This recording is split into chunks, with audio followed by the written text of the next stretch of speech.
자, 시황센터로 연결합니다. 어이제 앵커 그리고 우성 기자 두 분 전해주시죠. 네, 25일 시장 마감 상황 전해드리겠습니다. 어제 시장을 강한 상승으로 이끌었었던 옐런 의장의 어떤 시장 친화적인 스탠스가 있었는데요. 이날 있었던 연설에서도 옐런 의장 같은 입장을 취하게 되면서 시장의 강한 변동성을 가져다 주지는 못했습니다. 대신 고점에 대한 부담감으로 3대 지수는 혼조 양상 보였습니다. 3대 지수 먼저 확인해 보시죠. 다우지수가 장 막판에 다시 한번 강보합권으로 올라서면서 0.08% 올랐고요. S&P 500 지수와 나스닥 지수는 모두 약보합권에서 거래 마쳤습니다. 다우지수 하루 동안의 흐름입니다. 먼저 장 초반부터 아주 좁은 범위의 등락권에서 상승과 하락을 오가는 모습이었습니다. 하락 출발하는 모습이었는데요. 고점에 대한 경계감이 뚜렷한 모습이었습니다. 앞서 말씀드린 대로 어제 시장 상승을 이끌었었던 옐런 의장의 발언이 이날 역시 연설에서도 비슷한 입장을 다시 한번 재차 확인하는 모습이 나타났었는데요. 이 때문에 시장의 변동성, 어떤 방향성에는 뚜렷한 흐름을 가져다 주지 못했습니다.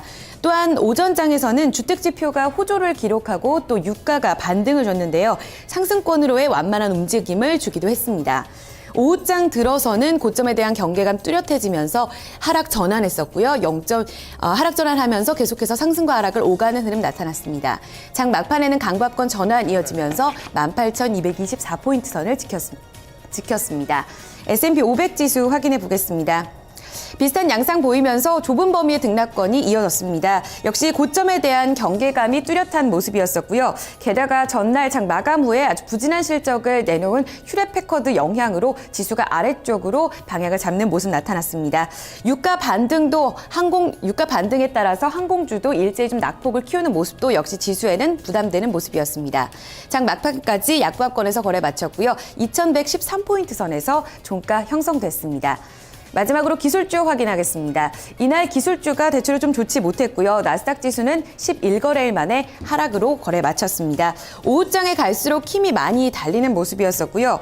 그동안 대장주 역할을 했었던 애플이 이날 추가적으로 더 밀렸었고 또 앞서 말씀드린 대로 휴렛패커드가 10% 급락 이어지게 되면서 기술주 전반적으로 투자 심리가 어두웠습니다. 나스닥 지수 0.02%의 약보합권이었고요. 4,967포인트 선 종가 형성됐습니다. 3대 지수 보신 것처럼 이날 뚜렷한 방향성을 잡고 움직이지는 못했습니다. 하지만 시장의 안도감 계속해서 옐런 의장의 발언이 힘이 실리는 모습이었는데요. 시장에 영향을 미쳤던 이슈들 다시 한번 확인하겠습니다. 우성문 기자 살펴주시죠. 네, 간밤 뉴욕 증시에 영향 미쳤던 소식들 외신 통해 함께 살펴보겠습니다.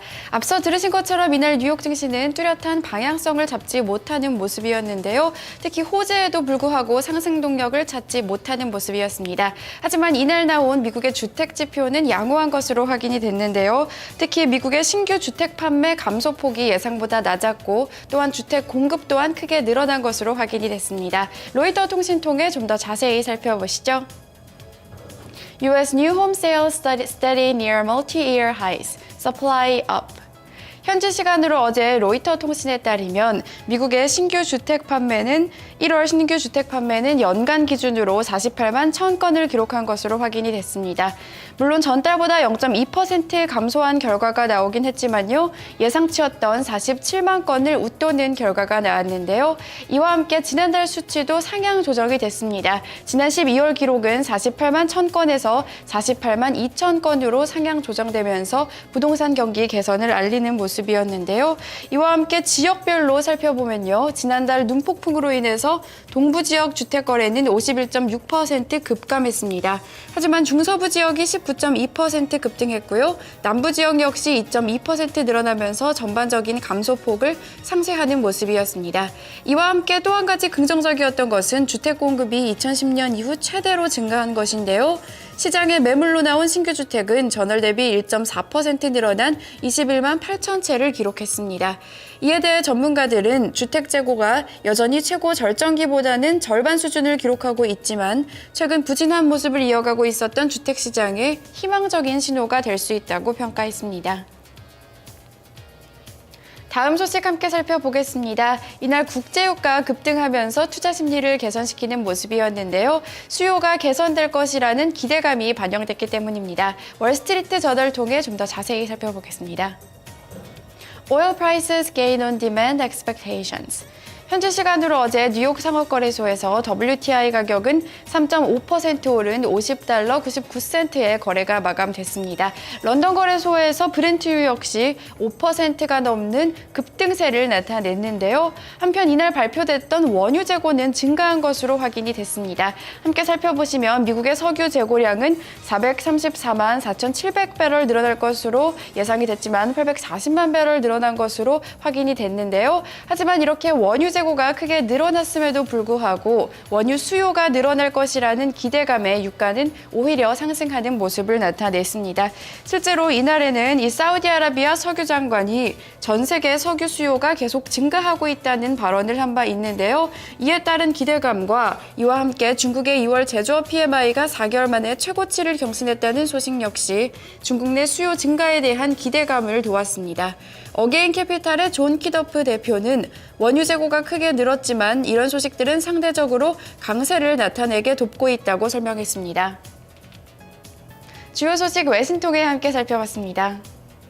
네, 자 이렇게 지수별 흐름과 그에 따른 주요 외신 소식들 좀 살펴봤습니다.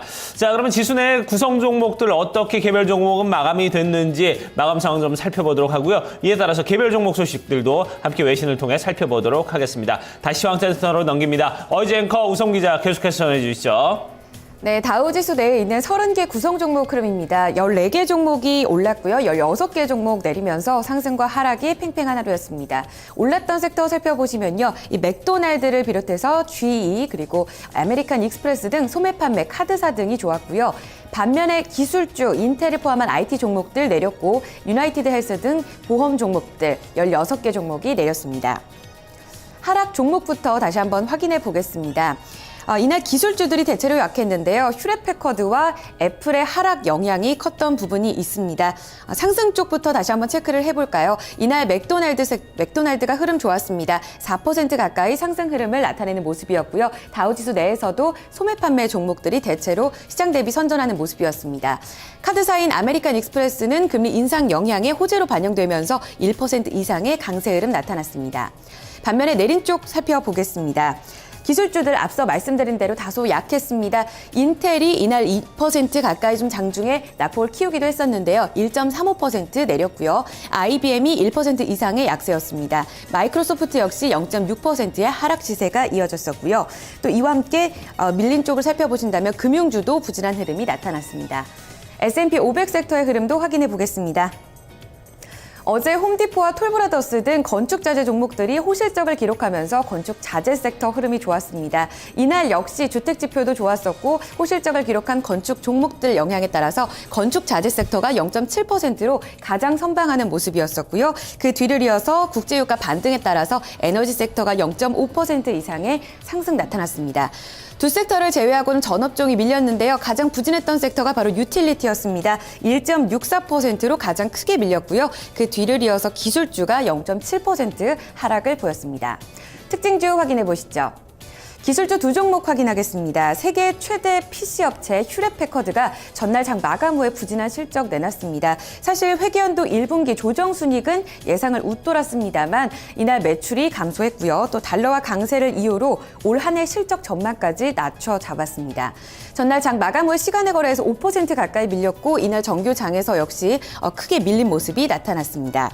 이어서 애플까지 확인해 보도록 하겠습니다. 아이튠즈 특허를 침해했다 이런 소식이 전해지면서 5억 3,300만 달러의 배상금을 판결하는 소식이 전해졌습니다. 애플 쪽에서는 이를 받아들일 수 없다는 입장을 고수하고 있는데요. 추가적인 소식은 좀 확인을 해보셔야겠습니다. 이날 추가적으로 2.6% 밀렸고요. 고점에 대한 차익 실현 물량도 쏟아지는 모습이었습니다.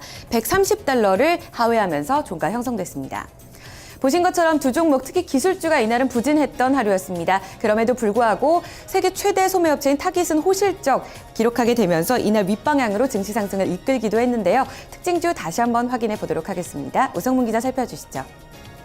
네, 종목 주요 소식 외신 통해 함께 살펴보겠습니다. 먼저 실적 공개한 기업인데요. 미국의 2위 소매업체인 타겟이 양호한 실적을 공개했다고 합니다. 좀 더 자세한 소식 월스트리트 저널을 통해 함께 살펴보시죠. Target sales grow at fastest rate in 3 years. 현지 시간으로 어제 월스트리트 저널에 따르면 타겟은 4분기 조정 주당 순이익 EPS가 1.50달러를 기록했다고 밝혔습니다. 이 같은 수치는 전문가 예상치였던 1.46달러를 상회하는 것이었는데요. 이 기간 매출 역시 양호한 것으로 확인이 됐습니다. 특히 이 기간 이 새로운 매장을 제외한 기존 매장에서의 매출이 3.8% 증가한 것으로 확인이 됐는데요. 전문가들은 3% 예상을 점쳤지만 이를 웃도는 결과가 나왔습니다. 이와 함께 타겟은 이번 분기 실적 전망치를 조정 EPS를 95센트에서 1.05달러로 제시를 했는데요. 월가 예상치였던 1.04달러에 부합하는 모습입니다. 전문가는 이 같은 호실적에 대해서 새롭게 부임한 CEO가 연말에 무료 배송 이벤트 등 다양한 프로모션을 제공한 것이 도움이 됐다고 설명했는데요. 이뿐 아니라 새로운 CEO가 가정용품과 의류에 초점을 맞춘 것 역시 실적 개선에 효과를 누리고 있다고 설명했습니다. 브라이언 코넬 타겟 최고 경영자는 예상보다 나은 매출과 전통적인 강세 분야인 스타일, 유아, 아동 건강 분야 매출 호조에 따른 4분기 재무 결과에 만족한다며 올해 실적도 낙관한다고 밝혔습니다. 네, 다음은 애플 소식 살펴보겠습니다. 그동안 승승장구했던 애플의 주가가 발목을 잡히는 모습이었는데요. 특허 침해로 거액의 보상금을 지급해야 한다는 소식입니다. 파이낸셜 타임즈 통해 살펴보겠습니다. Apple loses $533 million patent case in Texas. 현지 시간으로 어제 파이낸셜 타임즈에 따르면 텍사스 연방 배심당은 애플이 스마트 플래시에 5억 3,290만 달러를 배상해야 된다는 판결을 내렸습니다. 배심단은 애플이 개발한 디지털 미디어 소프트웨어인 아이튠즈가 이 스마트 플래시 특허를 무단으로 사용했다고 지적을 했는데요. 이 배심단이 지적한 것은 데이터 관리와 저장 그리고 결제 이렇게 세 가지 건을 두고 말을 했습니다. 스마트 플래시는 애플의 특허 침해로 8억 5,200만 달러의 피해를 봤다고 주장했는데요. 특히 아이튠즈가 탑재된 태블릿 PC와 스마트폰 관련 매출까지 피해 규모에 포함을 시켰습니다. 하지만 애플 측은 강력 반발하고 있습니다. 크리스틴 휴젯 애플 대변인은 효력이 없는 특허에 보상금을 지급하라는 결정에 불복한다면서 법대로 대응하겠다고 밝혔습니다. 또한 소비자들은 아이튠즈만 사용하기 위해 태블릿 PC와 스마트폰을 구입하지 않는다며 피해 규모가 과도하게 부풀려졌다고 덧붙였습니다. 또한 이와 별도로 이날 애플의 주가가 고점에 다다랐다는 지적도 나왔는데요. 콜린 길리스 BGC 파트너스 애널리스트는 이날 CNBC에 출연해 애플의 아이폰에 대한 매출 의존도가 지나치게 높다며 부정적인 주가 전망을 밝히기도 했습니다. 이 소식에 뉴욕 증시에서 애플의 주가는 2% 넘게 밀리는 모습이었습니다. 종목 주요 소식 외신 통해 함께 살펴봤습니다. 네, 자 이렇게 지수별 흐름과 지수 내 구성 종목들 개별 종목 마감 상황과 그에 따른 외신 소식들 챙겨봤습니다. 자 그럼 유럽 증시 마감 상황은 또 어떻게 마감이 됐는지 그리고 상품 환율 채권 시장까지 마감 상황 살펴보도록 하겠습니다. 자 이 부분은 어이지 앵커가 전해드립니다. 네, 앞서 마감한 유럽 증시는 그 전날까지 7년 내 최고치를 쓰면서 고점에 대한 경계감이 뚜렷했습니다. 여기에 더불어서 일부 기업들이 다소 부진한 실적을 내놓으면서 차익 실현 매물이 쏟아지기도 했는데요. 혼조 양상 보였습니다. 주요 증시 확인해 보시죠. 런던 푸츠백 지수가 이날 소폭 밀렸습니다. 0.21% 하락했고요. 독일 닥스 지수만이 선방했습니다. 0.04% 오르면서 11,210포인트 선 종가 형성됐고요. 프랑스 까크 지수는 0.09% 밀렸습니다. 상품 시장 이어서 점검하겠습니다. 국제 유가 이날 반등에 나섰습니다. 어제 마감 후에 발표됐었던 미국의 원유 재고가 예상보다는 급증했습니다. 하지만 이날 시장에서는 사우디 장관, 석유 장관의 발언에 주목을 했는데요. 전 세계 원유 수요가 증가하고 있다 이런 발언을 내놓게 되면서 앞으로 수요 증가에 대한 기대감에 힘이 실렸습니다. 배럴당 3.5% 오르면서 $50 윗선으로 다시 한번 올라갔습니다. 금값도 올랐습니다. 미국 달러화가 유로화 대비 하락한 데 이어서 중국 시장이 춘절 이후로 개장하게 되면서 금 수요가 몰린 모습이 있었고요. 온스당 0.4% 오르면서 $1,201 50센트에 거래를 마쳤습니다. 곡물 가격 대체로 내렸는데요. 옥수수 가격 역시 0.45% 소폭 내렸습니다.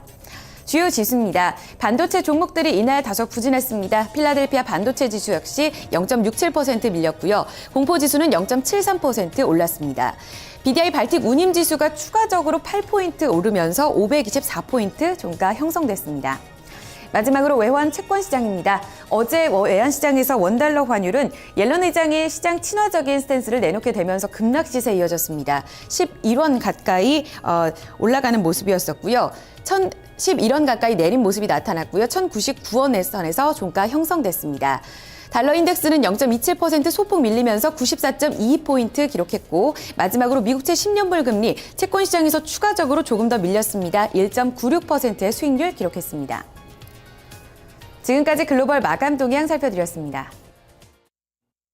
네, 자 이렇게 글로벌 증시 마감 상황까지 모두 살펴봤습니다. 자 오늘 아침 날씨 어제 밤 사이에 이제 비가 내리면서 좀 떨어졌습니다. 기온이 떨어지고 오늘 내일까지 좀 추운 날씨가 이어진다는 예보인데요. 자 여러분들 출근길에 좀 단단히 좀 챙겨 입고 나오셔야 되지 않을까 하는 생각이 듭니다. 다만 좀 비는 그쳤으니까요. 이런 부분은 좀 크게 걱정 안 하셔도 될 것 같네요. 자 토마토 모닝쇼 1부 순서 여기서 모두 마무리 짓도록 하고요. 저희 잠시 후 2부에서 다시 뵙도록 하겠습니다.